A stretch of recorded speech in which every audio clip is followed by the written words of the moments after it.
Wakati wana Israeli wako Misri, walikuwa wako subjected kwenye kitu kinaitwa Egyptian economic system, mfumo wa kiuchumi wa Kimisri. Na mfumo wa kiuchumi wa Kimisri uko hivi: kwanza, haukuruhusu kuown kitu chako mwenyewe. Kwa hiyo walikuwa watumwa kwa muda wa miaka 430. Fikiria mtu anafanya miaka 430 lakini hana business yake mwenyewe, hana kazi yake mwenyewe, na hana akiba yake yoyote aliyoweka. Huo ni mfumo wa Kimisri, na mpaka leo una exist.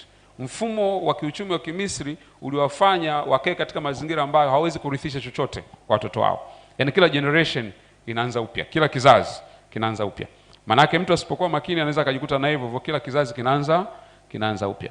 Mfumo ule ulikuwa unawafanya wasifaidike na wanachozalisha. Na leo wako watu wengi sana hapa wanafanya kazi, wanaamka asubuhi, anaenda ofisini, anarudi, lakini ukimwangalia anafanya movement lakini hana progress yote. Hakuna kitu kinaendelea kwenye maisha yake. Kwa nini? Kwa sababu ni mfumo wa Kimisri ambao umekuwa designed vizuri sana kuwafanya wa Misri wastawi, lakini wa Israeli, Wayahudi wasiweze kufanya nini? Kustawi.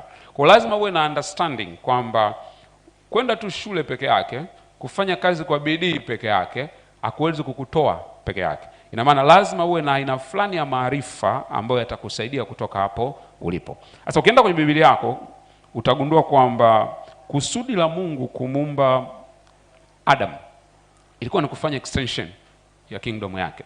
Alikuwa anataka kutengeneza koloni huku duniani linalo